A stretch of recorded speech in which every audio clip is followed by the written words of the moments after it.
नमस्ते सम्पूर्ण मेरा प्यारा दाजुभाइ तथा दिदीबहिनीहरूलाई हार्दिक नमस्कार भन्दै विगत 23 र 24 गते भएको देशमा जुन दुखद घटना भयो त्यसमा लगभग 71 जनाले को ज्यान गयो। उहाँ ज्यान जाने परिवारहरूलाई हार्दिक श्रद्धाञ्जली भन्न चाहन्छु र घाइते परिवारलाई शीघ्र स्वास्थ्यको लाभको कामना गर्न चाहन्छु। साथै म एउटा कुरा आज तपाईहरुलाई स्पष्ट भन्न चाहन्छु, हामीले पनि हाम्रो हस्पिटल बीएनसी मा 150 जनाको निशुल्क उपचार गरेर घर पठाउने काम गर्यौं र अहिले पनि आईसीयू मा 15 जनाको सिरियस स्थितिमा उपचार भइरहेछ। हामीले बिना पैसा उपचार गरेर पठाइरहेका छौं। साथै मलाई एउटा दुःख लागेको कुरो के छ भने यो अहिले जुन 22 गते हामीले यो कार्यक्रममा सरिक हुन्छु भन्दाखेरि बालेनजीले तपाईहरु आउनु पर्दैन भन्नुभयो। हामी त गएनौं, हाम्रा कार्यकर्ताहरु गएनन् र हामी अहिलेसम्म निस्केका पनि छैनौं। र मलाई 23 गते र 24 गतेको एउटा घटनामा के दुःख लागेछ भने मान्छेहरुका घर जलाउनु, मान्छेहरुका चाहिँ भएका सम्पत्ति तोडफोड गर्नु र सिंहदरबारमा आगो लगाउनु, सर्वोच्च अदालतमा आगो लगाउनु, जोसुकैको घरमा पनि आगो लगाउनु र व्यापारीहरुको घर होटल सबैमा आगो लगाउनु, भाटबोडिनी जस्ता ठाउँमा आगो लगाउनु यो एकदम दुःखदायी हो। र यो घटनामा हाम्रो अभियानको पनि नाम आयो राजावादीहरु भने।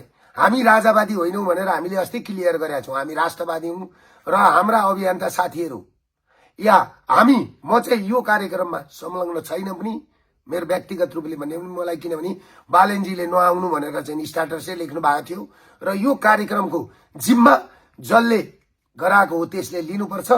आज मैले एउटा स्टाटस लेखेको छु जो मैले विगत 13 वर्षदेखि आफूसँग भएको घटनालाई आधार मानेर र यो देशमा पश्चिमाहरूको खास गरेर पश्चिमाहरूको प्रभाव कस्तो छ भनेर मैले एउटा स्टाटस लेखेको छु र पश्चिमाहरूको जुन प्रभावले आज देशलाई कुन स्थितिमा पुर्याउँदैछ त्यो कुरा मैले स्टाटसमा सबै लेखेको छु। त्यो राम्रोसँगले पढ्नु होला, राम्रोसँगले अध्ययन गर्नु होला। अब हुने त्यही हो, गर्न खोजेको पनि त्यही हो हिजोदेखि। त्यसले गर्दाखेरि तपाईहरुले सबैभन्दा पहिला त्यो स्टाटस राम्रोसँगले पढेर मनन गर्नु होला।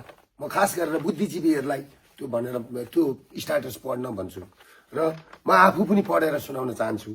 2028 सालमा राजा महेन्द्रको रहस्यमय निधन, त्यसपछि 2028 सालमै नयाँ शिक्षा लागू, 2037 सालमा जनमत संग्रह, 2046 सालमा जनआन्दोलनपछि प्राप्त प्रजातन्त्र त्यतिले पनि नपुगेर 2052 सालमा जनयुद्धको सुरुवात, 2058 सालमा हिन्दूका प्रतीक राजा वीरेन्द्र सहित राजपरिवारका सदस्यहरूको रहस्यमय दरबार हत्याकाण्ड, 2072 साल असोज 3 गते पूर्ण रूपमा राज संस्था र हिन्दू अधिराज्यको अन्त्य गरी संविधान जारी, संविधान मार्फत नेपालबाट हिन्दू राष्ट्र हटाई राज संस्था विहीन धर्मनिरपेक्ष राष्ट्र घोषणा गर्न सफल।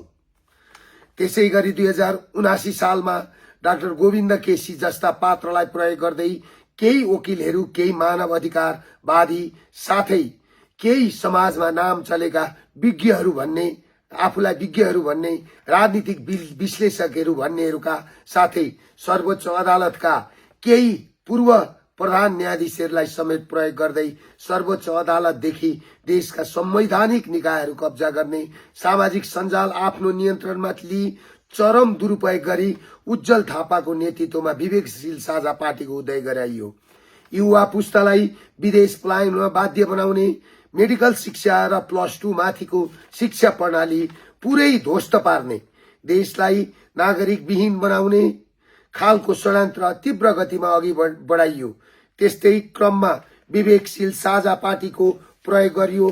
त्यो पार्टीको अस्तित्व समाप्त भएपछि त्यसका 70% सदस्यलाई राष्ट्रिय स्वतन्त्र पार्टी र 30% लाई अहिले जसले देशमा षड्यन्त्रको बिरुवा रोप्यो उसैको समर्थक बनाएर पठाइयो। यसको अन्तिम उद्देश्य भनेकै अहिले भर्खर हामी राष्ट्रवादीहरूले उठाउन लागेको वैदिक सनातन हिन्दू राष्ट्र लघु वित्त पीडित, सहकारी पीडित, बैंक पीडित, बैंकबाट कालो सूचीमा परेका र भ्रष्टाचार विरुद्धको आन्दोलनलाई ओझेलमा पार्दै वैधानिक रूपमै अब चाँडै चुनाव गराई जनताकै मतबाट पश्चिमाहरूको ठूलो डिजाइनमा यो देश कब्जा गर्ने ठूलो खेल सुरु गरिएको छ।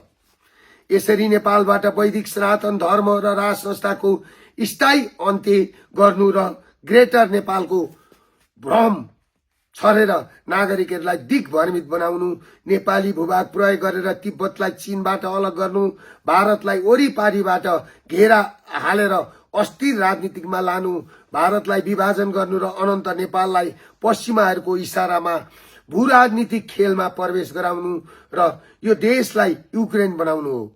यस्तो खतरनाक षड्यन्त्र विरुद्ध यदि हामी देश, धर्म र नागरिकहरूको रक्षा गर्न चाहन्छौं भने सबै राष्ट्रवादी एकजुट भई वैदिक सनातन धर्म सहितको हिन्दू अधिराज्य नेपालको संरक्षणका लागि एकजुट भएर जुटौं।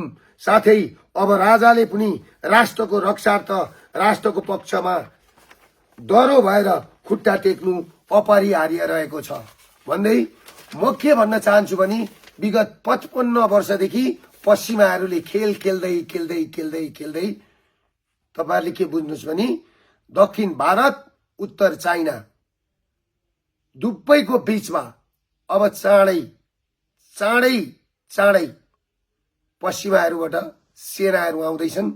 यो कुरामा तपाईहरु क्लियर हुनुहोस् र यो हाम्रो भूमि रणमैदान बन्दैछ। त्यो बनाउने हिसाब किताबले यहाँका युवाहरूलाई विगत 25 वर्ष, 28 वर्ष, 30 वर्षदेखि नयाँ शिक्षा लागू गरेर 2028 सालमा नयाँ शिक्षा, जहाँबाट चाहिँ नयाँ शिक्षाको बिउ रोपियो नेपालमा, तीबाट यो देश सिद्ध्याउने काम भएको छ।